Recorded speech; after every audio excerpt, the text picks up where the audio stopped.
उत्तराखंड में मुख्यमंत्री पुष्कर सिंह धामी के नेतृत्व वाली सरकार के 3 साल पूरे हो चुके हैं।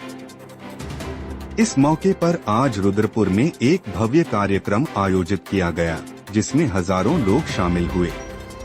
इस कार्यक्रम का उद्देश्य सरकार की उपलब्धियों को जनता तक पहुंचाना और विकास कार्यों की जानकारी देना था।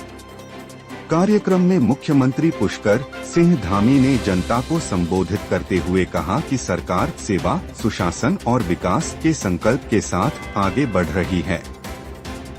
उन्होंने बताया कि 3 सालों में प्रदेश में कई अहम फैसले लिए गए हैं, जिनमें नकल विरोधी कानून, भू कानून और समान नागरिक संहिता (UCC) जैसे महत्वपूर्ण कानून शामिल हैं। इस अवसर पर मुख्यमंत्री ने करोड़ों रुपए की विकास परियोजनाओं का लोकार्पण और शिलान्यास किया। इनमें सड़क, बिजली, पानी और अन्य बुनियादी सुविधाओं से जुड़ी कई योजनाएं शामिल हैं। साथ ही नगर निगम द्वारा तैयार किए गए वेंडिंग जोन की दुकानों का उद्घाटन किया गया और व्यापारियों को उनकी चाबियां सौंपी गईं, जिससे छोटे व्यापारियों को व्यवसाय करने में मदद मिलेगी। कार्यक्रम के दौरान सरकार की विभिन्न योजनाओं की जानकारी देने के लिए कई विभागों द्वारा स्टॉल भी लगाए गए, जहां लोगों को स्वास्थ्य, शिक्षा, कृषि और स्वरोजगार से जुड़ी योजनाओं के बारे में जागरूक किया गया। इससे पहले मुख्यमंत्री पुष्कर सिंह धामी का काफिला गल्ला मंडी पहुंचा, जहां उनका भव्य स्वागत किया गया। वह ओपन वाहन में सवार होकर शहर में निकले और जनता का अभिवादन स्वीकार किया। इस दौरान लोगों ने पुष्प वर्षा और आतिशबाजी कर मुख्यमंत्री का जोरदार स्वागत किया। रोड शो में पंजाबी भांगड़ा और उत्तराखंड के पारंपरिक छोलिया नृत्य की झलक भी देखने को मिली, जिससे माहौल और उत्साहपूर्ण हो गया। अपने संबोधन में मुख्यमंत्री ने युवाओं और किसानों के लिए सरकार की योजनाओं का भी जिक्र किया। उन्होंने बताया कि सरकार किसानों को अनुदान में कृषि यंत्र और बिना ब्याज के कृषि ऋण दे रही है। वहीं युवाओं के लिए नई नौकरियों और स्वरोजगार के अवसर पैदा किए जा रहे हैं। मुख्यमंत्री ने कहा कि डबल इंजन सरकार के प्रयासों से उत्तराखंड तेजी से विकास की ओर बढ़ रहा है और आने वाले समय में प्रदेश को और भी सशक्त और आत्मनिर्भर बनाया जाएगा। 3 सालों में हम भारत को समेकित रूप से आगे बढ़ाने के लिए हर चुनौतियां, हर आने वाली समस्याएं, उन सब का सामना करते हुए हम आज प्रधानमंत्री नरेंद्र मोदी के सहयोग से आगे बढ़े। हमने जो अपना दृष्टि पत्र जनता के समक्ष 2022 में प्रस्तुत किया था, उसके लगभग 70% से ज्यादा उसके जो हमने प्रस्ताव थे, उन प्रस्तावों पर काम कर लिया है और जो बचे हुए 30% आने वाले समय में हम 2027 के चुनाव से पहले उन सब पर भी काम कर लेंगे। राज्य का समेकित रूप से विकास हो, एक कोने से लेकर दूसरे कोने तक हर जनपद, हर ब्लॉक, हर ग्राम सभा समान रूप से आगे बढ़े, इसके लिए हम काम कर रहे हैं। उधम सिंह नगर जनपद में अनेक योजनाएं यहाँ प्रस्तावित हुई है। यहाँ का पंतनगर का हवाई अड्डा हमारी पहली प्राथमिकता है कि इसको अंतर्राष्ट्रीय स्तर का हवाई अड्डा हम बनाएं।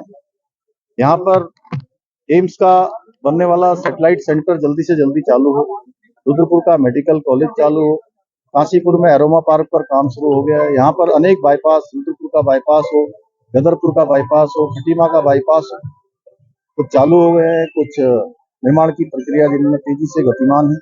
इसके साथ साथ यही कृपया में हमारा स्मार्ट औद्योगिक शहर बनाने की प्रक्रिया भी गतिमान है। उसके बन जाने से लाखों नौजवान युवाओं को यहाँ रोजगार मिलेगा, यहाँ की आर्थिकी बढ़ेगी, हजारों करोड़ रुपए का यहाँ पर निवेश होगा। इसके अतिरिक्त हर क्षेत्र में विकास की गंगा बहे, उसके लिए हमारी सरकार प्रतिबद्ध होकर काम कर रही है। बड़े बड़े आयोजन इन 3 सालों में हुए हैं, चाहे वो ग्लोबल इन्वेस्टर समिट हो, चाहे G20 के आयोजन हो, या अभी अभी संपन्न हुए राष्ट्रीय खेल हो। आपदा के समय में चाहे सिलकारा टनल की आपदा हो, चाहे इसी उधम सिंह नगर, रुद्रपुर, खटीमा, सितारगंज, काशीपुर, बाजपुर, पूरे क्षेत्र में आई हुई भीषण बाढ़ हो, हर चुनौती पर हमने सामना किया है। अभी अभी माणा में आई बड़ी हिमस्खलन की घटना हो या पिछले वर्ष केदार घाटी की आपदा हो, हर आपदा में हमने उस चुनौती को स्वीकार करके ग्राउंड जीरो पर जाकर अपने पूरे तंत्र के साथ लोगों की सहायता करने का काम किया है। इसके साथ ही हमने बहुत सारे ऐतिहासिक निर्णय लिए, चाहे वो पूरे देश में सबसे पहले यूसीसी लागू करना हो या सख्त दंगा रोधी कानून बनाना हो, धर्मांतरण रोधी कानून बनाना हो या नकल रोकने के लिए सख्त नकल का कानून बनाना हो, जिसके लागू होने के बाद 20,000 से भी अधिक नौकरियां सफलतापूर्वक संपन्न हो गई और एक मामले में भी कहीं पर भी कोई विवादित मामला नहीं आया, कोई ऐसा प्रकरण नहीं आया। आज हम सतत विकास के लक्ष्यों को प्राप्त करने में भी देश में हम पहले पायदान पर है पूरे देश के अंदर। रोजगार देने के मामले में भी हम आगे बढ़े हैं, बेरोजगारी दर में 4.4% की कमी लाए। स्टार्टअप के क्षेत्र में जहां हम सामान्य स्थितियों में होते थे, अब हम पूरे देश के अंदर लीडर्स की श्रेणी में प्रवासियों के हम सम्मेलन कर रहे हैं, उद्योग समूह को हम यहाँ आमंत्रित कर रहे हैं। हमने सख्त भू कानून भी लागू किया, लेकिन सख्त भू कानून के साथ साथ निवेश करने वाले, उद्योग स्थापित करने वाले, यहाँ रोजगार का सृजन करने वाले, उन लोगों को किसी प्रकार की कहीं कोई समस्या ना आए, उसके लिए भी हमारा जो ease of doing single window system है, उसको हम और मजबूत कर रहे हैं। हमारे प्रधानमंत्री जी ने बाबा केदार की भूमि से उनके मुंह से निकला था कि यह दशक उत्तराखंड का दशक होगा, तो हम सब उत्तराखंड वासी इस दशक को उत्तराखंड का दशक बनाने के लिए दिन रात प्रयासरत हैं और आने वाले समय में अपने विकल्प रही संकल्प के साथ कि उत्तराखंड देश का श्रेष्ठ राज्य बने, हर क्षेत्र में हमारी गिनती अग्रणी राज्यों में, हर प्रकार से हमारा अच्छा नियोजन हो, उसके लिए हम दिन रात काम कर रहे हैं। उत्तराखंड की जनता ने लगातार हमको आशीर्वाद दिया। मैं देवभूमि उत्तराखंड की जनता का भी धन्यवाद देना चाहता हूं कि 2022 के आम चुनाव में उन्होंने देवभूमि के अंदर एक मिथक तोड़ा, एक परिपाटी बदली और एक नया इतिहास बनाकर 5 साल में सरकार बदलने वाली जो प्रक्रिया थी, उस प्रक्रिया को स्टॉप कर दिया और लगातार अभी नगर निगम और नगर पालिका या नगर पंचायत के चुनाव में भी भारतीय जनता पार्टी की ट्रिपल इंजन की सरकार बनाई। मैं देवभूमि की जनता का उनको नमन करता हूं, उनका आभार व्यक्त करता हूं और ये विश्वास दिलाता हूं कि हम उनकी आशा, आकांक्षाओं और विश्वास को आगे बढ़ाते हुए इसी प्रकार से काम करते रहेंगे।